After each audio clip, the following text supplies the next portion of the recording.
नमस्कार, मैं भूपेंद्र पटवा, एकता न्यूज़ में आपका स्वागत है। चलते हैं खबरों की ओर। चातुर्मास यानी भक्ति का महीना।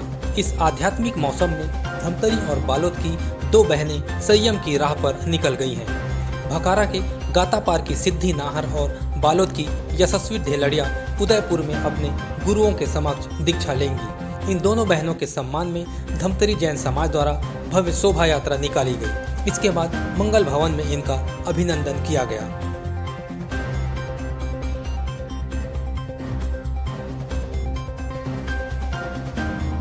संयम जीवन सार है, बाकी सब बेकार है। इसी उद्देश्य को लेकर धमतरी की सिद्धि जी और बालोद की यशस्वी जी दोनों अब संयम की राह पर चलने वाली हैं। इनके सम्मान में धमतरी जैन समाज द्वारा आज भव्य शोभा यात्रा निकाली गई और उनका शहर भर अभिनंदन किया गया। आइए संयम की राह में जाने से पहले हम बात करते हैं धमतरी की सिद्धि जी से कि कैसे उन्होंने इस रास्ते को चुना और आगे वो अपना जीवन किस तरह व्यतीत करेंगी। संयम की राह ही एक अनोखी राह है। इसी उद्देश्य से मैं और मेरी फ्रेंड यशस्वी ढेलड़िया हम दोनों इस मार्ग का चयन किए हैं। आगे जाकर हम दोनों सिर्फ गुरु राम की आज्ञा अनुसार अपनी कार्यविधि गतिविधि करेंगे। दीक्षा की प्रेरणा मुझे आचार्य श्री रामेश के आरोग्य बोहि लाभम से हुई और मेरे को दीक्षा की भाव जगे 4 साल हो गए। कैसे आपकी इच्छा हुई और कैसे बदलाव आया, मन कैसे परिवर्तन हो कि मेरे को संयम की राह में चलना है? मन बहुत बड़ा चंचल होता है क्योंकि जब हम धार्मिक क्रियाएं करते हैं तो मन बार बार सांसारिक गतिविधि की ओर खींच कर ले जाता है, पर आचार्य भगवान और उपाध्याय प्रवर की महती कृपा रही मुझ पर कि उन्होंने इस चंचल मन को जीतने के लिए मुझे समय समय पर शिक्षा प्रदान की, जिसके कारण आज मैं यहाँ तक पहुँची हूँ। दीक्षा एक बहुत बड़ी उपलब्धि मानी जाती है। अब आगे आप साधु जीवन जिएंगे, तो इसके लिए कैसे कैसे आपको प्रयास करना पड़ा, क्या क्या चीज़ त्यागना पड़ा? त्यागना तो क्या, किसी चीज़ को जब हमको पाना होता है तो हमको कंफर्ट जोन से बाहर निकलना ही होता है। चाहे हम सीए की पढ़ाई करें, एमबीए की पढ़ाई करें।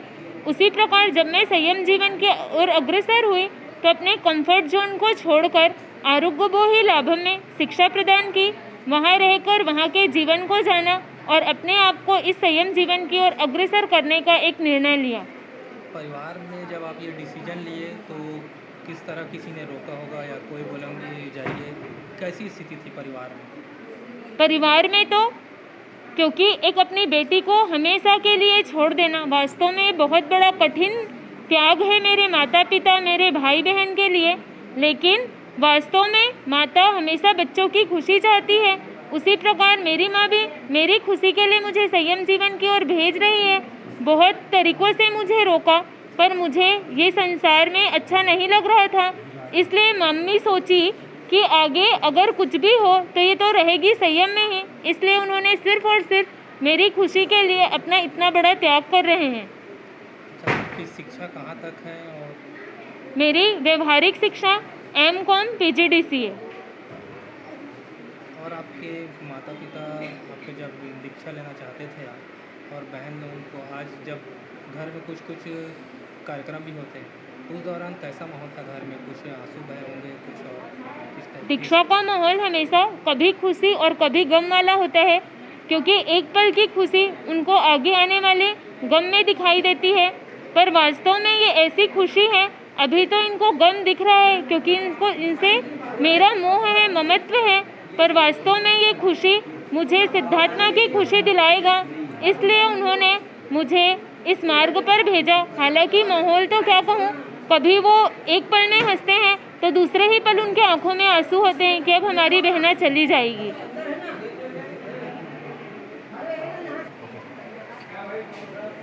ये थी सिद्धि जी जो अब संयम की राह पर जाएंगी, उदयपुर में ये दीक्षा लेंगी। उनकी माँ भी यहाँ उपस्थित है। चलिए उनकी माँ जी से बात करते हैं कि उनको कैसा महसूस हो रहा है। अभी कैसा महसूस कर रही है आपकी बेटी, अब सदा के लिए संयम की राह पर जा रही है? जैसे सिद्धि ने कहा, कभी खुशी कभी गम, उसी तरह मेरे को कभी आँख में आंसू आ जाता है, कभी खुश होती हूँ। चलो अच्छा मार्ग चुना है मेरी बेटी ने।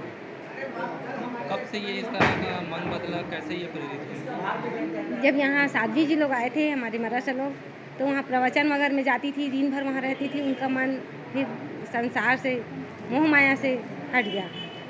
अब सिद्धि बहन आगे जा रही है तो आप लोगों को किस तरह के घर में माहौल रहा है, अब कैसे इनको इस समय को आप कैसे बिताएंगे आगे? याद तो बहुत आएगी, बहुत दुख होगा मन, पर सोचेंगे चलो अच्छा मार्ग में गई है, अपना आत्मा का कल्याण कर रही है।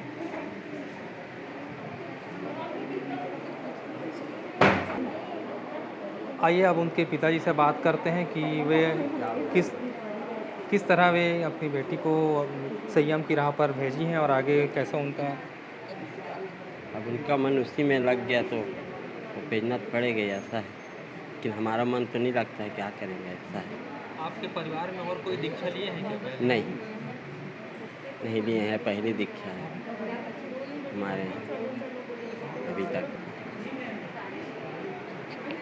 तो आप देखिए कि सिद्धि जी अब संयम की राह पर चलने वाली है, उदयपुर में वो दीक्षा लेंगी। अभी एक बहन और है बालोद की, यशस्वी जी। चलिए यशस्वी जी से बात करते हैं कि उन्हें कैसी इच्छा हुई और किस तरह वे इस काम के लिए आगे बढ़ते रहे। यशस्वी जी, आप कितने साल की हैं और कब आपको इच्छा हुई? मैं 22 साल की हूँ और ऐसे क्योंकि परिवार से बहुत सारे हमारे साथ दीक्षित है और धार्मिक परिवार है और नाना परिवार भी बहुत धार्मिक है और मम्मी पापा का बचपन से ही संस्कार था, तो मुझे बचपन से ही इच्छा थी कि मैं दीक्षा लूँ। लेकिन सूरत जब भगवान का चातुर्मास था तो वहाँ हमारा मुमुक्षु शिविर लगा था। उसके लगभग 2 दिन पहले मैंने संकल्प लिया आचार्य भगवान को देखकर कि मुझे दीक्षा ही लेनी है। कितने साल से आप प्रयास कर रही थी कि मुझे आप दीक्षा लेनी है? मेरे भाव वैसे तो पहले से ही थे, लेकिन लगभग 4 साल से मैंने कोशिश करनी शुरू की थी। अच्छा, आपके परिवार में किस तरह का माहौल है और पहले कोई आपके परिवार से दीक्षा ली है? मेरे परिवार में बहुत धार्मिक माहौल है। बचपन से ही दादा दादी नाना नानी सब धार्मिक है और परिवार से लगभग अब तक 16 दीक्षाएं हो चुकी है। साखला परिवार और ढिलड़िया परिवार दोनों को मिला के 16 दीक्षाएं हुई है। मेरी 17वीं दीक्षा है। चातुर्मास का पवित्र महीना चल रहा है आप लोगों का, 21-12-139 दिन का चातुर्मास है, तो इन चातुर्मास को आप किस नज़र से देखती हैं?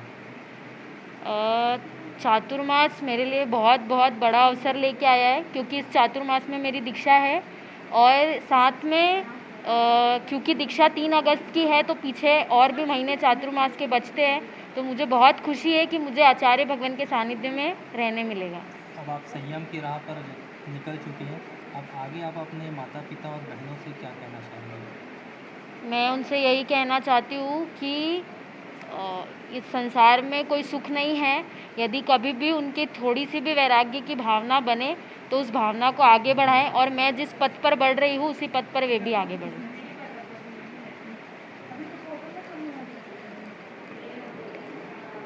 अब बात करते हैं उनकी माता जी से कि उन्हें कैसा महसूस हो रहा है और इस घड़ी को वो किस नज़र से देखती हैं। मुझे बहुत खुशी है कि मेरी बेटी संयम के मार्ग पर जा रही है, जहाँ पर कोई टेंशन नहीं है उसे।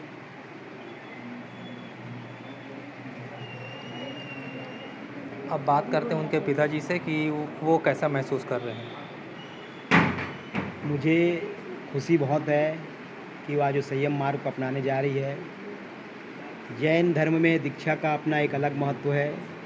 प्राचीन काल में राजा महाराजा जब कृष्ण महाराजा हुआ करते थे तो वो भी लोगों को दीक्षा के लिए प्रेरणा किया करते थे। तो प्रत्येक माता पिता का कर्तव्य है कि अपनी बच्चे और बेटियों को सही राह पर भेजे। आज के इस भौतिक युग में जहाँ मोबाइल, लैपटॉप और ये सब जीवन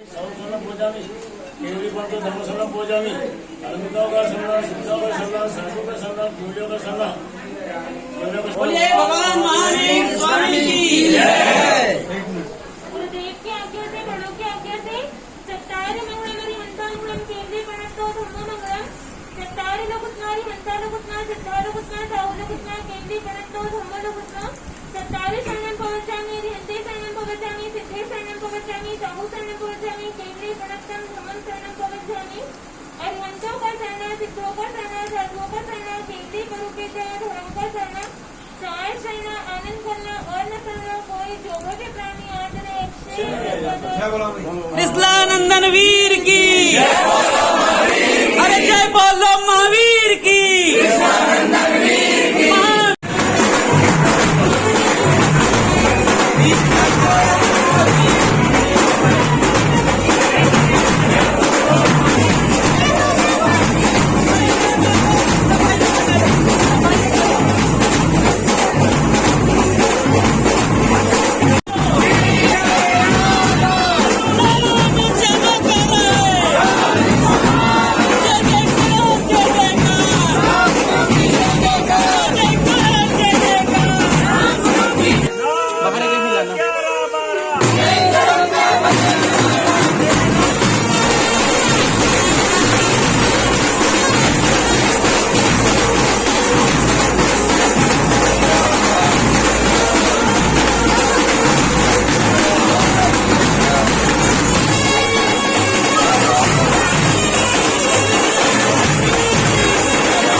शिक्षा का अवसर चला है तो क्या भाव निकल के हे परमात्मा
आगे बढ़िए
इससे तो सबसे परम सौभाग्य की बात है।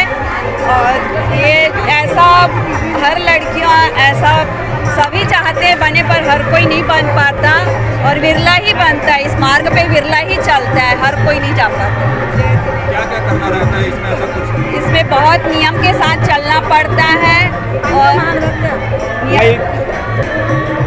मतलब बहुत सादगीपूर्ण जीवन जीना रहता है। हर भौतिक सुविधा को छोड़ना पड़ता है और गुरु की आज्ञा में चलना पड़ता है और अपने जीवन को, अपने आप को, स्वयं को बदलने की कोशिश रहती है। वहीं जीवन भर वो घर छोड़ के जा रहे गुरु की सेवा में, उनके आशीर्वाद, उनकी निश्रा में रहेंगे जिंदगी भर। ये जो दीक्षा हो रही है मेरी जेठुती है, ये आज के युग में बहुत बड़ी प्रभावना। आज लड़कियां जो टीवी मोबाइल के युग में इतनी आगे बढ़ गई है और इस युग में ये लड़की दीक्षा लेने जा रही है। शादी होती है तो बेटियां वापस मायके आती है, लेकिन ये अब जो जाएगी तो लौट के कभी नहीं आएगी। ये हमारे नाहर परिवार, धमतरी और क्षमता परिवार के लिए बहुत ही गर्व की बात है। ये हमारे आचार्य श्री राम गुरु के चरण में दीक्षा लेने जा रही है, हमारे गुरु और हमारे शब्द का नाम रोशन कर रही है। ये बहुत सौभाग्य की बात है और हमारे नाहर खानदान के इतिहास में ये पहली दीक्षा होने जा रही है। पूरा धमतरी संघ गौरवान्वित है। इस माहौल में पूरा धमतरी धर्ममय बन गया है। वैसे भी धमतरी धर्म की नगरी कहलाई जाती है और वास्तव में आज ये धर्म की प्रभावना यहाँ देखने को मिल रही है। दीक्षा लेना कोई खेल नहीं है, ये बहुत विरले बड़े लोग का है। ये बहुत कठिन मार्ग है, इस पे चुनना हर किसी के बस की बात नहीं है।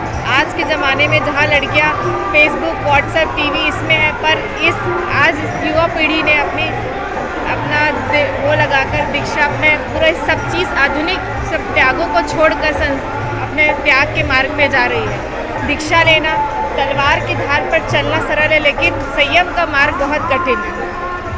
गांव की बेटी सिद्धि जी नाहर की दीक्षा 3 अगस्त को होने वाली है। पूरा जैन समाज उनका अभिनंदन करने के लिए बरगोड़ा लेकर चल रहा है और सिद्धि दीदी साथ में एक दीदी और है जिनकी दीक्षा आगे संपन्न होने वाली है। पूरा धमतरी संघ उन्हें मंगल कामना देता है, शुभकामना देता है कि उनका संयम जीवन अच्छा हो। धमतरी श्री संघ की ओर से हमारे सिद्धि दीदी को दीक्षा वर्ष की ढेर सारी शुभकामनाएं।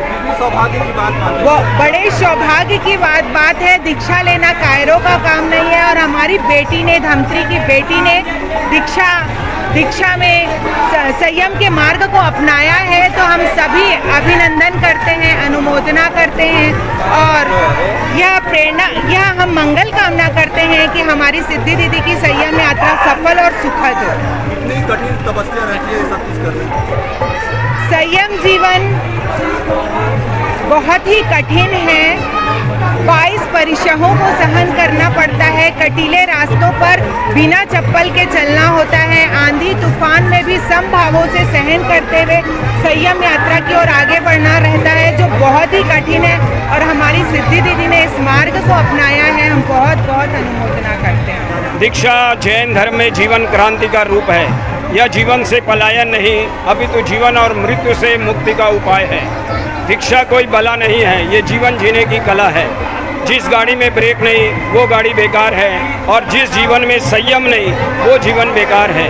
3 अगस्त 2022 को उदयपुर में प्रख्यात जैनाचार्य श्री रामलाल जी महाराज के मुखारबिंद से धमतरी की लाडली, नाहर परिवार की लाडली सिद्धि नाहर, सुपुत्री किशोर जी, ललिता जी नाहर, धमतरी, गातापार, बोरझरा एवं बालोद की लाडली यशस्वी ढेलड़िया, सुपुत्री मांगीलाल जी, अनीता देवी ढेलड़िया जैन भागवती दीक्षा ग्रहण करेंगी। स्व पर कल्याण की साधना में अपना संपूर्ण जीवन समर्पित करेगी। धमतरी के लिए कितना सौभाग्य की बात मानते हैं बताओ, बोलो। धमतरी का तो ये अहो भाग्य नहीं, परम सौभाग्य है, जहाँ ऐसी लाडली टीवी, मोबाइल, लैपटॉप और आधुनिकता के इस दौर में सारे चीज को ठोकर मार करके महान कठिन पथ, संयम पथ की ओर जा रही है। ये बड़े हर्ष एवं गौरव का विषय है। लाडो बचपन से ही सरल स्वभाव की थी और किसी भी चीज़ को पूरा करने के लिए किसी भी चीज़ की जीत करती थी, वो अपना पूरा ही करती थी। इसकी इच्छा बचपन से थी संयम लेना है, तो उसने पूरी अपने जीत को पूरा किया। और ये हर चीज़ के लिए, इसको क्रिकेट मैच पसंद है और ड्रेस अलग अलग पहनना पसंद है, रिपीट पहनना पसंद नहीं करती थी। किसी के पास यदि देख लेती कि ऐसा वाला ड्रेस है तो वो ड्रेस को नहीं पहनती थी, चाहे वो कितनी भी कीमती हो। ऐसा सब सुख वैभव छोड़ के जो जा रही है, और इसका जो जिद्दीपना है वो आगे भविष्य में धर्म के क्षेत्र में सभी के प्रति दया करुणा, जीत की भावना है इसमें कि मुझे इस जीत को पूरा करना है। और इस संसार से जितने भी है यहाँ की, सबको सबके प्रति करुणामय भाव रखकर मुझे सिद्ध पद को प्राप्त करना है। इसके में यही जिद है, वो ज़रूर प्राप्त हो। और मैं इसके लिए शुभकामना करती हूँ कि इसका भविष्य उज्जवल हो और स्वस्थ रहे, निरामय रहे, गुरु की कृपा हमेशा बनी रहे, सबका आशीर्वाद रहे। जय जिनेंद्र।